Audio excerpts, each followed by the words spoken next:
కథా రమణీయం అలరించే చందమామ కథలు సమర్పణ బంధకవి రమణ. ఈ కార్యక్రమం కనుక మీకు నచ్చినట్టయితే లైక్ చేయండి, షేర్ చేయండి, సబ్స్క్రైబ్ చేయండి, పక్కనే ఉన్న బెల్ ఐకాన్ క్లిక్ చేయండి. రాతి రథం ధారావాహిక ఈరోజు 17వ భాగం వింటారు. జరిగిన కథ. రాజు నిత్యానందుడు తన నగరానికి పారిపోగానే విఘ్నేశ్వర పూజారి ఆటవేక మొక్కను వెంట పెట్టుకుని నగరం మీదకి వచ్చాడు. నగర ద్వారాన్ని అతడు బద్దలుకొట్టే సమయంలో ఖడ్గజీవదత్తులు రాజుకు అతడి మంత్రికి ఒక సలహా ఇచ్చారు. మంత్రి నగర ద్వారాన్ని తెరిపించాడు. పూజారి ఉద్యానవనం కేసి బయలుదేరాడు. ఆ తర్వాత ఉద్యానవన మార్గానికి 2 వైపుల ఎత్తైన వృక్షాలున్నాయి. వాటి కొమ్మలు ఒకదానికొకటి పెనవేసుకుని పోయినాయి. పూజారి ఆ దారి వెంట కొంత దూరం వెళ్ళేసరికి చెట్ల మీద నుంచి ఎవరో విఘ్నేశ్వర పూజారి పైన పన్నీరు వర్షం కురిపించండి అని కేకబెట్టాడు. ఆ వెంటనే చెట్ల మీద నుంచి పూజారి పైన కర్పూర తీరం జల్లులో పడింది.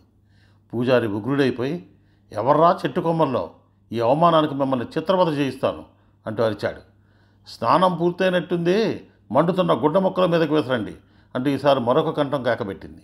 మరుక్షణంలో చెట్టు కొమ్మల్లోంచి బగబగ మండుతున్న గుడ్డ మొక్కలు విఘ్నేశ్వర పూజారి ఎక్కువన రాకాసి ఏనుగు మీద పడసాగినాయి. చూస్తుండగానే తైలంలో బాగా తడిసి ఉన్న ఏనుగు మీద అక్కడక్కడ పెద్ద మంటలే లేచినాయి. పూజారి తల మీద కూడా చిన్న మంట లేచింది. ఇది మోసం, కానున్న రాజుకు ద్రోహం అంటూ పూజారి ఏనుగు మీద నిలబడి తల మీద మండుతున్న కిరీటాన్ని తీసి దూరంగా పారవేశాడు. అదే సమయంలో ఏనుగు శరీరంలోంచి చాలా కంఠాలు గందరగోళంగా అరవసాగినాయి. దాని 4 కాళ్ళు 4 వైపులకు పరిగెత్తే ప్రయత్నం చేస్తున్నట్టు అది అడ్డదిడ్డంగా అడుగులు వేసి పరిగెత్తసాగింది. అడ్డదిడ్డంగా పైనుంచి ఇంకా దాని మీద మండుతున్న గుడ్డ మొక్కలు వచ్చి పడుతూనే ఉన్నాయి. ఖడ్గా, మనం ఊహించినట్టు ఇది నిజమైన ఏనుగు కాదు. ఎవడో తెలివైన దొంగ వధవ ఏనుగు ఆకారాన్ని తయారు చేసి అందులో తన మనుషుల్ని పెట్టి నడిపిస్తూ రాజు నిత్యానందాన్ని హడలగొట్టాడు అన్నాడు జీవదత్తుడు. అదిగో ఒక్కొక్క ఆటవకుడు ఏనుగు పొట్టల్లోంచి కాళ్ళలోంచి బయటకు వస్తున్నారు. ఏనుగు పక్కకు కూలిపోతున్నది. మంటల్లో చిక్కుకుని పూజారిగాడి సావకు పొందేవాడిని పైకి లాగాలి అంటూ ఖడ్గవర్మ చెట్టు కొమ్మల్లోంచి ఒక ఉచ్చుతాడు విసిరి పూజారి నడుముకు బిగించి పైకి గుంజాడు. పూజారి గాలిలో కాళ్ళు చేతులు అల్లాడిస్తూ, అయ్యో రక్షించండి, నా శరీరం కాలిపోతున్నది అంటూ అరవసాగాడు. ఈ లోపల పెద్దగా మండుతూ ఏనుగు కింద పడిపోయింది. దాని శరీరం నుంచి అనేక మంది ఆటవికులు గగ్గోలు గారుస్తూ బయటకు రాగసాగారు. అలా వచ్చిన వాళ్ళందరినీ సమయానికి అక్కడికి వచ్చిన సేనానాయకుడు తన సైనికుల చేత ఒకచోట మందవేయించసాగాడు. ఖడ్గవర్మ పూజారిని చెట్టుపై నుంచి కిందకి జార్చాడు. పూజారి తన శరీరాన్ని చుట్టుముట్టిన మంటలను ఆర్చుకునేందుకు నేల మీద అటు ఇటు దొరడం ప్రారంభించాడు. చెట్టు దిగి వచ్చిన ఖడ్గజీవదత్తులు పూజారి మీద ఇంత దుమ్ము కొట్టి మంటలు ఆర్పి అతన్ని మెడబట్టుకుని లేపి నిలబెట్టారు. ఖడ్గవర్మ కసిగా పళ్ళు కొరికి కత్తి దూసి పూజారి కంఠానికి గురి చూసి, దుర్మార్గుడా, మా దారికి అడ్డు తగిలి మమ్మల్ని మోసంతో బంధించినందుకు ఇదిగో నీ తల ఇప్పుడే నరకబోతున్నానన్నాడు. విఘ్నేశ్వర పూజారి వణికిపోతూ, మహాప్రభో, నా తల నరక్కు. నేను నమ్మిన స్వామి నాకు కలలో కనిపించి నాలో రాజ్యాకాంక్ష లేపాడు. కానీ ఈ మాయేనుగు తంత్రం పన్నిన వాడిని నేను కాదు, అదంతా స్వర్ణాచారిది అన్నాడు. జీవదత్తుడు ఖడ్గవర్మ చేయబట్టుకుని ఆపి పూజారిని, ఆ స్వర్ణాచారి ఎక్కడా అని ప్రశ్నించాడు. పూజారి బాధతో పెద్దగా మూలిగి, వాడు మాయ ఏనుగు కుంభస్థలంలో ఉంటాడు. అక్కడ ఉండి ఏనుగులో వాడు అమర్చిన మరల్ని గిలకల్ని అటకుల చేత తిప్పిస్తూ ఉంటాడు. వాడింకా బయటికి రాలేదా అన్నాడు కాలిపోతున్న ఏనుగు కేసి చూస్తూ. పూజారి ఇలా అనగానే జీవదత్తుడు గబగబా పోయి కారుతున్న ఏనుగు తల మీద సైనికుల చేత నీళ్లు పోయించి మంటలు తగ్గిపోగానే దాని తొండం పట్టుకుని పైకెత్తించాడు. వెంటనే లోపల నుంచి ఒక మనిషి రాయిలా దబీమంటూ కింద పడ్డాడు. వాడిలో స్పృహ లేదు. వాడే స్వర్ణాచారి. విఘ్నేశ్వర స్వామి వీడు కలిసి నా ప్రాణం మీదకి తెచ్చారు అన్నాడు పూజారి. నీ దురాశే నిన్ను చిక్కుల్లో పెట్టింది, ఇతరులను నిందించకు అని జీవదత్తుడు పూజారిని గట్టిగా కోప్పడి స్వర్ణాచారి ముఖాన్న నీళ్లు జల్లించాడు. కొద్దిసేపటికల్లా స్వర్ణాచారి కళ్ళు తెరిచి చుట్టూ కలయి చూస్తూ, నేనెక్కడున్నాను, పూజారి రాజయ్యాడా అని అడిగాడు. వారు రాజు కాలేదు, నువ్వు మంత్రివి కాలేదు. మీ ఇద్దరూ ఒళ్ళు కాల్చుకుని అఘోరిస్తున్నారు. కొద్దిసేపట్లో నిత్యానందరాజు ఇక్కడికి వచ్చి మిమ్మల్ని చిత్రవధ చేయిస్తాడు అన్నాడు ఖడ్గవర్మ కసిగా. ఖడ్గవర్మ మాటలు వింటూనే స్వర్ణాచారి లేచి కూర్చుని తల తిప్పి దూరంగా నిలబడి ఉన్న విఘ్నేశ్వర పూజారిని చూసి, ఐరావతాన్ని నగరంలోనికి తీసుకుపోవద్దు, రహస్యం బయటపడిపోతుందని నెత్తి నూరు కొట్టుకుని చెప్పినా నువ్వు నా మాట విన్నావు కాదు. ఇప్పుడు మన ఇద్దరికి చావు తప్పదు అన్నాడు ఏడుపు ముఖం పెట్టి. ఒట్టి చావు కాదు, చిత్రవధ చేయించి మరీ మిమ్మల్ని చంపిస్తాను అంటూ రాజు నిత్యానందుడు ఒక పొదరింటి చాటు నుంచి బయటకు వచ్చి ఖడ్గజీవదత్తులతో, మహాసూరులారా, మీ శక్తి సామర్థ్యాలతో నన్ను నా రాజ్యాన్ని ఈ దుర్మార్గుల నుంచి కాపాడారు. మీకేం కావాలో కోరండి, ఇస్తాను అన్నాడు. మీ నుంచి మేము ఎలాంటి బహుకృతి ఆశించడం లేదు. పెద్ద బెడద తప్పింది కనుక ఇక సుఖంగా రాజ్యం వెళ్ళుకోండి. వీళ్ళిద్దరినీ వీళ్ళ అనుసరులైన అటవికుల్ని తీసుకుని మా దారిని మేము పోతాం అన్నాడు జీవదత్తుడు.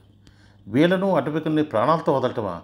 ఆటవికుల్ని ఆవరణలో బంధించి పైనున్న గోడలు మించి వాళ్ళ మీద కర్పూర తైలం పోయించి వాళ్ళు బాగా తడిసిన తర్వాత అందరి మీద మండుతున్న గుడ్డలు వేయించి నిలువున దహించబోతున్నాను. మీరు ఈ మాయ ఏనుగు మీద ప్రయోగించిన అస్త్రాన్నే నేను వాళ్ళ మీద ప్రయోగిస్తాను అన్నాడు నిత్యానందుడు. మహారాజా, ఎంతటి శత్రువునైనా అంత క్రూరంగా చంపడం న్యాయం అనిపించుకోదు. జరిగిందేదో జరిగిపోయింది. ఇప్పుడు ఈ పూజారిని, స్వర్ణాచారిని, ఆటవికుల్ని మీ రాజ్య సరిహద్దులు దాటించి ముందు ముందు మీకు ఎలాంటి ప్రమాదం రాకుండా చేస్తాం అంటే జీవదత్తుడు స్వర్ణాచారిని 2 చేతులు పట్టుకుని నిలబెట్టి పూజారితో, విఘ్నేశ్వర పూజారి, అలా గజగజ వణికిపోకు, మా వెంటరా, ముందు నీ అనుచరులైన అటవికుల్ని కాపాడాలి అంటూ బయలుదేరాడు. మహాసురుడా, మా ఆజ్ఞ అంటూ నిత్యానందుడు ఏమో చెప్పబోయేంతలో ఖడ్గవర్మ చర్రున కత్తి దూసి, సూర్యుడు వీరుడు అంటూ వెకిలిగా మాట్లాడు. ఇక్కడ ఆజ్ఞలు ఇచ్చేది నువ్వు కాదు, జీవదత్తుడు, తెలిసిందా అన్నాడు. రాజు కోపంతో నిలువెల్లా కంపించిపోయాడు. అతడు పెద్దగా గొంతెత్తి, నా రాజ్యంలో, నా భవన ప్రాంగణంలో, నా ఎదుట అంటూ ప్రారంభించేసరికి మంత్రి అతన్ని సమీపించి చిన్నగా ఏదో చెప్పాడు. రాజు కొంచెం శాంతపడి అక్కడి నుంచి వెళ్ళిపోతున్న ఖడ్గజీవదత్తుల్ని, తన ఇద్దరు శత్రువుల్ని చూస్తూ పళ్ళు కొరకసాగాడు. ఖడ్గజీవదత్తులు ఆటవికులు బంధింపబడి ఉన్న ప్రదేశం చేరేసరికి కొందరు సైనికులు గోడల పైభాగాన చేరి దిగువనున్న అటకుల మీద కుండలతో కర్పూర తైలం గుమ్మరిస్తున్నారు. అది చూడగానే ఖడ్గజీవదత్తులు ఆగండి, ఆగండి అంటూ కేకలు పెట్టారు. ఈ అడవి మనుషులు సజీవంగా కాల్చి చంపమని సేనాని ఆజ్ఞ అంటూ సైనికులు జవాబిచ్చారు. ఖడ్గజీవదత్తులు పరుగు పరుగున గోడను సమీపించి అక్కడ ఉన్న మెట్ల మీదుగా పైకి పోయారు. సైనికులు కేరింతలు కొడుతూ ఆటవికుల మీద కర్పూర తైలం గుమ్మరిస్తున్నారు.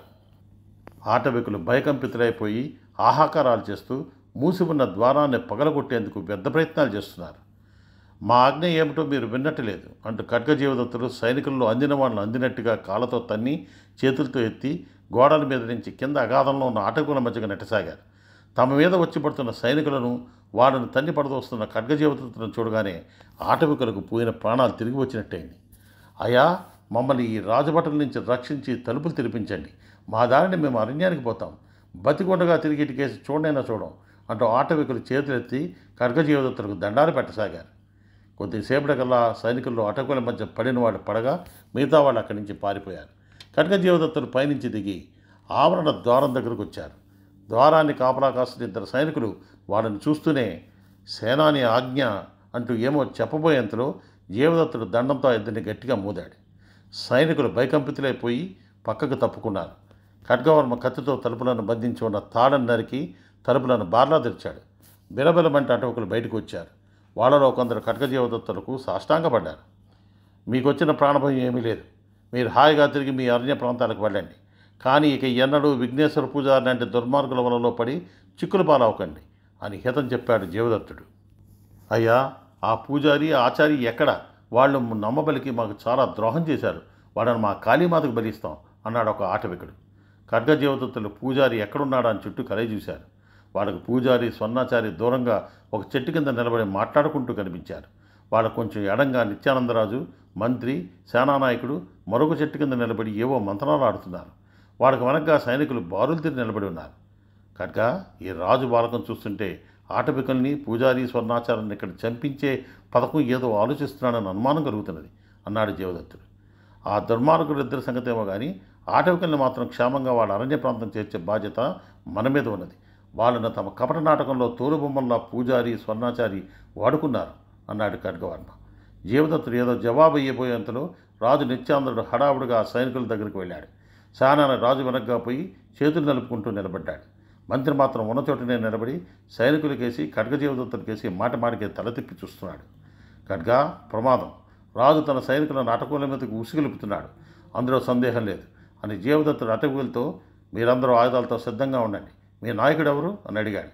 ఆటవికుల్లోంచి ఒక ఆజానుభోగుడైన వ్యక్తి ముందుకు వచ్చి ఖడ్గజీవదత్తులకు తల వంచి నమస్కరించి, అయ్యా, నేనే వీళ్ళ నాయకుడిని అన్నాడు. ఉత్కంఠభరితమైన ఈ సన్నివేశంలో తర్వాత ఏం జరుగుతుందో తెలుసుకోవాలనుందా? అందుకోసం వచ్చే భాగం కోసం వేచిందాం. అంతవరకు సెలవు.